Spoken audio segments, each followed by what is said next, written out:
Hi everyone! Welcome to the Empath Art, guys. Another love reading, timeless and general. Take what resonates lang po. Maybe some part of the reading makaresonate kayo, some part of it hindi. Tingnan natin ngayon kung anong love connections, lessons in life and guidance ang ating mababatid for this reading. Spirit guides, send me messages anong love connections, lessons in life and guidance ang nais nyo ipapatid sa amin. Mga aral sa buhay, mga gabay, sa buhay pag-ibig, sa buhay natin ngayon with someone, about love, relationship, connections.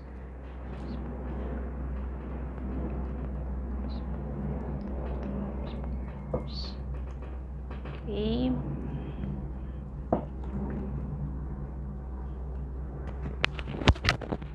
Five of Wands. Ten of Swords. Ten of Pentacles. Two of Pentacles. The Hangman. Ten of Wands. Ten of Swords preto, Ten of Wands, Ten of Pentacles. So, tatlong 10 na. Justice.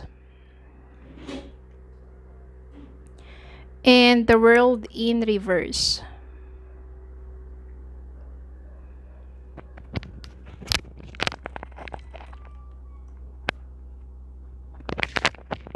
Ayan.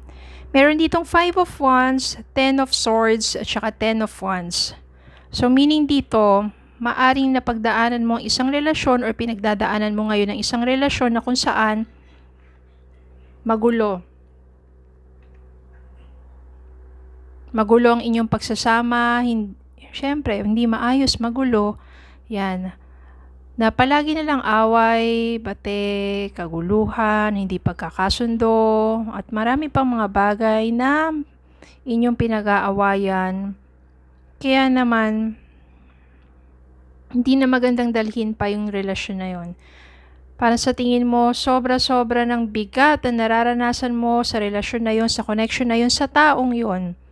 It is too much for you to take that kind of burden. Dapat, diba, masaya ka, dapat palaging feeling in love, enjoy. Pero doon parang puro na lang pait ang nararanasan mo sa relasyon na yon. At maaring it is now time for you to end that relationship. Although it's very painful, napakasakit. Kasi somehow, nagmahalan naman kayo ng taong yon. Pero, kung ipapagpatuloy pa baka mas lalo kayong mawasak. Baka mas lalong mawalan kayo ng respeto sa isa't isa. Kaya, 10 of Swords. End na. Tapusin na. No, yung masakit na kaganapan sa inyong relasyon. Meron dito, the Hangman. Maaaring ayaw mo muna masyadong kumilos. No, parang gusto mo muna ipahinga yung puso mo, yung isipan mo. Nandiyan yung Hangman na yan. But it's also more of reflecting ano ba nangyari sa inyo ng person mo. Bakit ang umpisa, napakaayos din yung pagsasama ninyo, ng huli, hindi na naging, di ba, harmonious pa ang inyong relasyon. Maaring dyan, iisipin mo, alalahanin mong mabuti, saan kayo nagsimula, yung masasayang mga alaala, tapos yung unti-unting pagbabago ng inyong pagsasama, hanggang sobrang gulo na, sobrang sakit na. Ano ba yung mga bagay na pinagtalunan ninyo, pinag-awayan, hindi pinagkasunduan? Ano ba yung mga bagay na masasakit na mga salita na nasabi nyo sa isa't isa? Yung mga ganong bagay, it's more of reflecting. It's more of, thinking what happened to your relationship. It's more of, reflections. Kaya, nakahang lang. Hangman. Somehow, masasabi natin kasing, yung iba dito, long distance, tapos ang nangyari, nagkita kayo, nagkasama, sa umpisa masaya, sa bandang huli, ay hindi na naging maayos pa. Kung ano mang kadahilanan, mga factors, kung bakit naging ganon, tinapos mo na.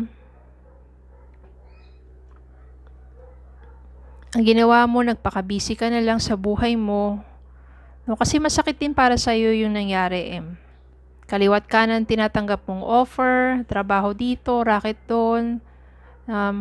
You find yourself too busy enough not to think of that person anymore.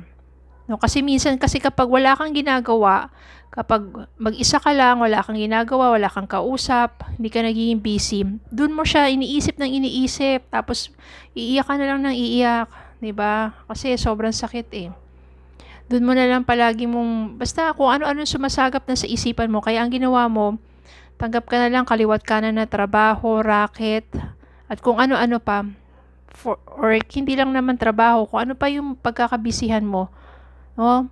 Para hindi mo siya masyadong maisip pa, at para mas ma-focus yung sarili mo sa mga bagay na ginagawa mo. Somehow, it will give justice kasi mas matitimba mo na ngayon sa puso't isipan mo kung ano yung mga reflections mo dito. Kung bakit naging ganon. Yung emotions, yung love, yung care, tapos yung iniisip mo rin yung mga bagay-bagay na mga tama at hindi tama, mga dapat at hindi dapat na nagawa sa inyong relasyon. Wala parang specific dito na scenario pero it's more of general kung ano na naging takbo ng relasyon ninyo. Meron ditong 10 of Pentacles. Ibig sabihin, muling sasaya ang puso mo sa isang tao na tunay na nagmamahal sa'yo. Ito kaya yung person mo, magkakayos kaya kayo, or panibagong person. Pero kung sino man siya, magiging maginhawa at magiging masaya ka. Five of Cups. Ito yung nagpapakita ng sobrang kalungkutan at sobrang pagsisisi sa mga nagawa niya. So, maaring person mo to. Queen of Cups. Parang nawala na yung pagmamahal mo sa taong yun. Kasi the more na mas nagpo-focus ka sa sarili mo, nauunawaan mo yung mga bagay na what you really think is good for you, at na-realize mo na parang hindi mo binigyan ng halaga yung sarili mo ng itong person na to, paulit-ulit kang nasasaktan, 'di ba? Kaya siguro nawawala na unti-unti yung pagmamahal mo doon at mas nag-focus ka na sa sarili mo at mas minamahal mo na yung sarili mo. Habang yung person mo na yon, it's too much regrets na yung nangyayari sa kanya. Death. Magkakaroon ng transformation dito. Malaking pagbabago na naidulot sa iyo sa nakaraan mong relasyon, sa pagbabago at pagpapatatag ng sarili mo. Two of Cups. There will be someone na darating sa buhay mo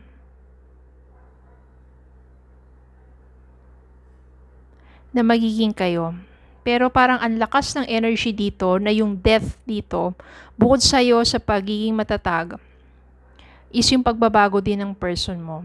Yung iba hindi na naniniwala sa pagbabago ng person nila. Kasi nga naman sa sobrang sakit na naranasan nila sa taong yon, 'di ba? Kapani-paniwala pa ba na magbago sila? Pero maaring sa person nyo rin tong energy. Okay? Knight of Pentacles. Parang sa panahon na mas matatag na siya, sa panahon na mas mature na siya, sa panahon na alam na niya, stable ng kanyang isipan, kanyang emotions, at sa mga bagay-bagay na nais niyang gawin sa buhay niya, maaring yung person mo, babalik yan. Susuyuin ka. Mas mature na ako ngayon, alam ko na ang tama at hindi dapat sa isang relasyon. To handle relationship, sorry, marami akong naibuhos na sama ng loob sa'yo, pero lalapit yan. At maaring siya nga ito. Wheel of Fortune. Sa pagbabalik ng person mo, mag-iiba ng takbo na inyong relasyon. It will be for the better.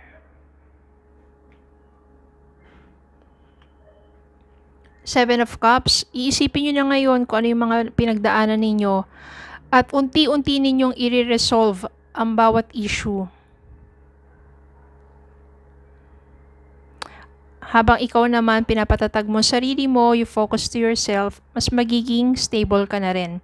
Pagdating sa financial, no, parang nangyari lang yon sa inyong dalawa to take time to reflect at para i-resolbahin ang kanya-kanya ninyong issue. Kasi maaaring yung person mo, may mga bagay siya na kailangan i-resolve sa sarili niya at ikaw rin.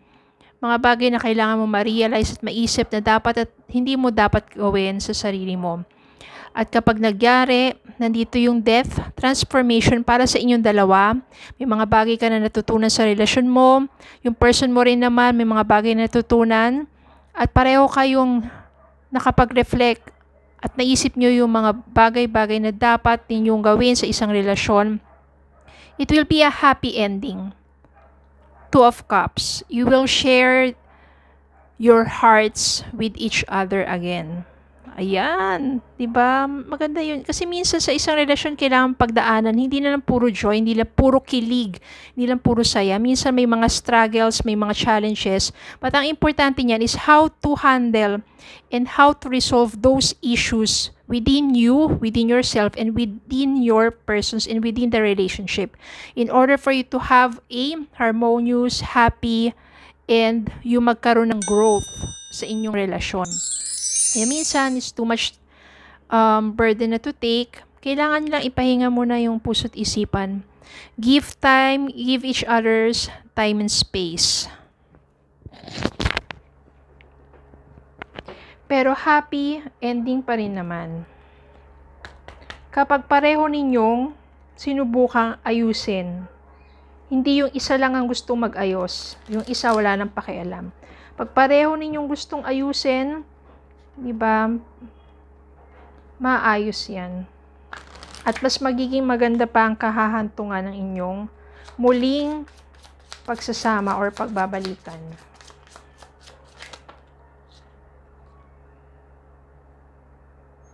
Make the effort.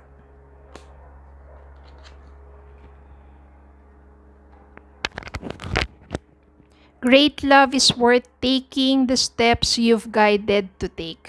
Minsan kailangan yung pareho mag-effort to resolve yung mga issues ninyo. Minsan kailangan pareho kayo mag-effort. Lalo na if you know that this is the great love. Yung great love, hindi naman ibig sabihin niya na puro saya lang eh. Yung great love, kapag naka-experience kayo ng up and down sa relasyon ninyo at napapagtagumpayan nyo kung ano man yung mga struggles ninyo. Yun yung great love. And to accept each other, to respect each other, and to make an effort. No? So, yun. Okay, so yun lang po. Maraming salamat po for watching. Please don't forget to like, share, comment, and subscribe. Follow me in Facebook and TikTok. Have a good day po and God bless.